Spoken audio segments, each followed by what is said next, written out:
BJP ಮುಖಂಡ ಯೋಗೇಶ್ ಗೌಡ ಕೊಲೆ ಪ್ರಕರಣ ಸಂಬಂಧ ವಿನಯ್ಗೆ ಶಿಕ್ಷೆ ಆಗ್ತಿದ್ದಂತೆ ಮಾಫಿ ಸಾಕ್ಷಿ ಮನೆಗೆ ಭದ್ರತೆಯನ್ನ ನೀಡಲಾಗಿದೆ.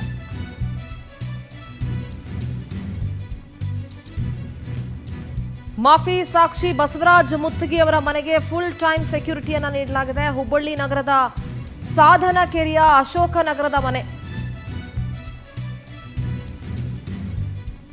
ಒಂದು ಸಿಆರ್ ವ್ಯಾನು 12 ಜನ ಸಿಆರ್ಪಿಎಫ್ ಸಿಬ್ಬಂದಿಯನ್ನ ನಿಯೋಜಿಸಲಾಗಿದೆ.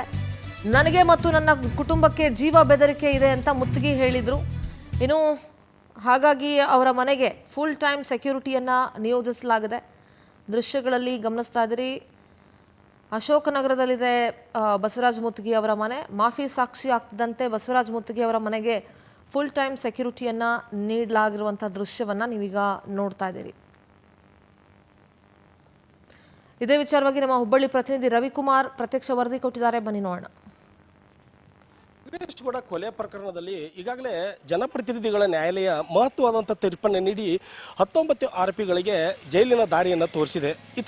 ಈ ಒಂದು ಪ್ರಕರಣದಲ್ಲಿ A1 ಆರೋಪಿಯಾಗಿದ್ದಂತಹ ಮಾಫಿ ಸಾಕ್ಷಿ ಹೇಳಿದಂತಹ ಬಸವರಾಜ್ ಮುತ್ತಿಗೆ ಅವರು ಇವತ್ತು ನಿರ್ದೋಷಿಯಾಗಿ ನ್ಯಾಯಾಲಯ ಅವರನ್ನ ಬಿಡುಗಡೆ ಮಾಡಿದ್ದು, ಸದ್ಯ ಅವರ ಮನೆ ಮುಂದೆ ನಾವಿದ್ದೇವೆ. ಅವರ ಮನೆಗೆ ಹೈಟೈಟ್ ಆದಂಥ ಸೆಕ್ಯೂರಿಟಿಯನ್ನು ನೀಡಲಾಗಿದೆ. ಈ ಹಿಂದೆ ಕೂಡ ಈ ಒಂದು ಮಾಫಿ ಸಾಕ್ಷಿ ಹೇಳುವಂತಹ ಒಂದು ಸಂದರ್ಭದಲ್ಲಿ ಕೂಡ ಅವರಿಗೆ ಮತ್ತು ಅವರ ಕುಟುಂಬಕ್ಕೆ ಜೀವ ಬೆದರಿಕೆ ಇದೆ ಎಂಬ ಒಂದು ಪತ್ರವನ್ನು ಮತ್ತು ಬಸವರಾಜ್ ಮುತ್ತಿಗೆ ಅವರು ಹೇಳಿದರು. ಹೀಗಾಗಿ ಅವರ ಒಂದು ಕುಟುಂಬಕ್ಕೆ ಮತ್ತು ಮನೆಗೆ ಹೆಚ್ಚಿನ ಭದ್ರತೆಯನ್ನು ನೀಡಲಾಗಿದೆ. ಒಂದು ಕಡೆ ಸ್ಥಳೀಯವಾದಂತಹ ಒಂದು ಸಿಆರ್ ವ್ಯಾನನ್ನು ಭದ್ರತೆಗಾಗಿ ನೀಡಲಾಗಿದ್ದು, ಅದರ ಜೊತೆಗೆ ಕೇಂದ್ರ ಸರ್ಕಾರ ಕೂಡ ಒಂದು CRPF ಯೋಧರನ್ನು 12ಕ್ಕೂ ಹೆಚ್ಚು ಯೋಧರನ್ನು ಮನೆಗೆ ಭದ್ರತೆಗಾಗಿ ನಿಯೋಜನೆ ಮಾಡಲಾಗಿದೆ. ಸದ್ಯ ಈಗ ಅವರ ಮನೆ ಅಂದರೆ ಸಾಧನಕೆರೆಯಲ್ಲಿರುವಂತಹ ಈ ಒಂದು ಅಶೋಕ್ ನಗರದಲ್ಲಿ ಅವರ ನಿವಾಸವಿದ್ದು, ಅವರ ಒಂದು ನಿವಾಸದ ಮನೆಯ ಮುಂದೆ ಸಾಕಷ್ಟು ಪ್ರಮಾಣದಲ್ಲಿ ಭದ್ರತೆಗಾಗಿ ಹೆಚ್ಚಿನ ಒಂದು CRPF ಯೋಧರನ್ನು ಮತ್ತು ಇತರೆ ಸ್ಥಳೀಯವಾದಂತಹ ಒಂದು ವ್ಯಾನನ್ನು ಅಂದರೆ CR ವ್ಯಾನನ್ನು ನಿಲ್ಲಿಸಿದ್ದು ಕಂಡು ಬರ್ತಾ ಇದೆ. ಹೀಗಾಗಿ ಇವತ್ತು ಕೂಡ ನ್ಯಾಯಾಲಯದ ತೀರ್ಪು ಬಂದ ನಂತರವೂ ಸಹಿತ ಈಗಲೂ ನನಗೆ ಮತ್ತು ನನ್ನ ಕುಟುಂಬಕ್ಕೆ ಅಂದರೆ ಸಾಕ್ಷಿ ನಿಜವಾದಂತಹ ಸಾಕ್ಷಿಯನ್ನು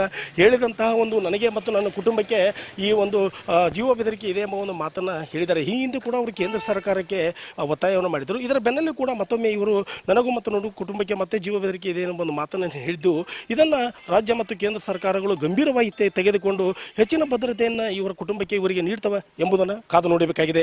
ಇದಿಷ್ಟು ಇವರ ಬಸವರಾಜ್ ಮುತ್ತಿಗೆ ಅವರ ಮನೆಗೆ ಭದ್ರತೆಯ ಕುರಿತಾದಂತಹ ಕಂಪ್ಲೀಟ್ ಆದಂತಹ ನ್ಯೂಸ್. ಕ್ಯಾಮ್ರಾ ಜರ್ನಲಿಸ್ಟ್ ವೆಂಕಟೇಶ್ ಜೊತೆ ರವಿಕುಮಾರ್, ಪವರ್ ಟಿವಿ, ಹುಬ್ಳಿ.